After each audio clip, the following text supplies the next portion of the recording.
Welcome back. You are watching the Bold Day of Television. I'm Christina Marie, your host with Access Humboldt, and today we are making over 240 minutes of impact and need statements with our local nonprofits to Humboldt County. This is a rapid response to our ever-changing environment and funding, and we are hoping to lead the way in education and awareness on what all the good guys are doing in Humboldt County. So I am here with Carrie Venegas of Changing Tides. Hello. Hi, nice to meet you. And I'm so sorry, my name is actually Venegas. Oh, Venegas. It is a hard name. It's just one of those things. Yeah. Well, thank you for correcting it. So tell me about Changing Tides. What exactly do you do there? So we kind of do a little bit of everything. We're really kind of wrap around full service family and individual community support agency. In particular, what our mission is connecting people to the resources they need to thrive and be healthy and be well, and to support our community. And we started as an economic development program, Oh, which is an odd fact for our history. We're in our 50th year, but we actually started as economic development. 50 years. That's a wonderful benchmark. Are you doing something special this year? What we'll do? We are. So I'll actually on our social media feed, particularly our Facebook, we're doing little tidbits about our history over time. And I'm just going to say we're going to do a gala in October, October 10th at the Sequoia Center. And we're going to honor our past, all the people who come through our doors, our current employees, and we're going to do something a little bit different that we haven't done in 50 years, which is we're actually going to use it as a little bit of a fundraiser for the first time in our history because we've never done a gala before. Okay. And it's going to be fun to celebrate and recognize. Yeah. Well, that is something to look forward to. The name Changing Tides, that seems very current right now. Pun intended.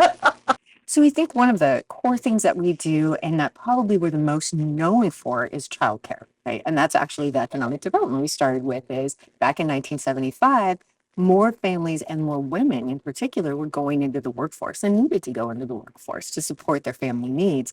And the idea of how to support people being able to afford childcare, pay for childcare, how it helps people not only get employed, but remain employed and then progress up the ladder. Because if you have kids as a family, no matter who you are, you need to know that they're safe and they're cared for. And that's something that most jobs still are not great about balancing your role as a parent and your role as a workforce. Right. So that's a lot of what we do. But we also are about a whole complement of well-being and health services. We do a lot of respite work and disability community support. So we're one of the groups that actually, if you're a family with a member in your family with a disability who qualifies for respite services, we also provide that. Some things are definitely driven for our mental health services. You can come through the county system because it's related to the Medi-Cal qualifications. Other things you walk straight through our door like childcare and we can help you right away. And your website is? It is www.changingtides, F as in Frank, S as in Sam for family services.org. Okay. And our Facebook has a similar thing. If you Google Changing Tides Facebook, you'll find us. It's definitely there. Okay, great. And then if somebody were to call your organization, where would they call you at? So our main number is 707-444-8293. And we actually have live people who answer our phone to try to get you to the right service. Yeah, you don't have to punch a bunch of numbers, but yeah, and just kind of a lot of times people call us and they may not know exactly what they're asking for, but we'll kind of talk it through a little bit with them and get them to the right spot. That's good to know because sometimes you don't know what you don't know, or resources to ask for because you don't know they exist. So if they could just have a conversation with you, you can line them up with what they need. Kind of get to the meat of it. And we're one of the things that I think about a lot of us as nonprofits is if you know, you know, if you've had children or you come through our door for childcare, you may know we do childcare. If you come through our door for respite, you may know we do respite. But there's a lot of word of mouth that happens, especially amongst parents, which is why people may not know exactly what they're asking for, but somebody told them, oh, you should give Changing Tides a call. Right. So nobody should feel shy. Give us a call. We will help you figure it out. And if we don't do it, we're really good partners in the community. We believe really strongly working together with all the other nonprofits and all of the services and making sure that if you can, we'll get you connected that way too. So you think some of the biggest challenges all of us are facing right now is it's just a very different kind of landscape, right? There's a lot of unknowns that are going on, and it's a little bit harder to see how to um, how to make sure that we're meeting the needs that are changing for families in our community, right? And what that impact might look like. Will their jobs change? There's change in industry? Humboldt's gone through several evolutions and different economies and drivers. Just keep coming, yeah.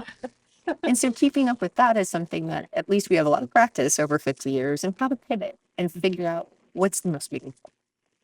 But I think another challenge too is we actually over time have grown and we're in 6 like individual buildings all clustered in Myrtle Town over by Eureka Floors. Shout out to one of our landlords.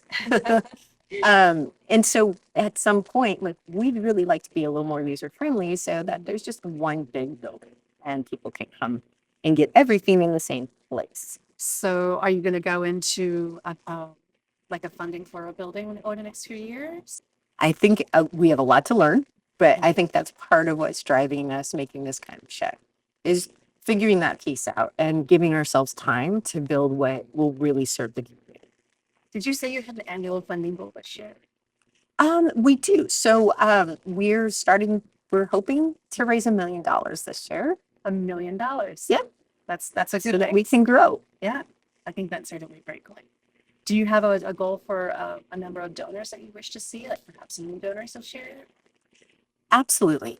We don't necessarily have a goal because we've never done fundraising before for a number of donors. So this is a learning curve for us, but we have had people over time in the community who really appreciate what we do and have donated, and it all goes into this fund that we've been building. Right.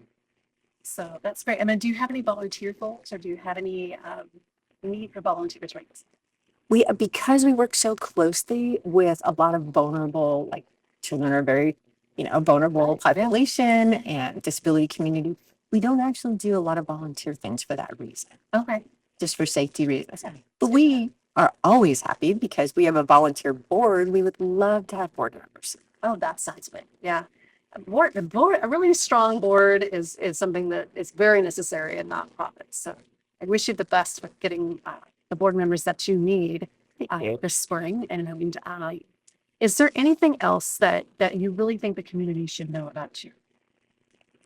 I think that there's so many different programs. I just really want to encourage people to contact us, to come by. We have community gardens. We teach about urban gardening at containers. So they're little small ones. So we do what we call urban gardening. So we do it in cedar boxes and metal boxes right in front of our own building. So just anybody. So that's part of our nutrition, our CalFresh work on that side, especially for children and families. Look, see, touch. You can grow just about anything in a small container. You don't need a big bottle of land. So when you come to our offices, you can see all the different things that we grow, including potatoes, depending on the season. I was just going to say potatoes in a bucket, the Hilling method, right?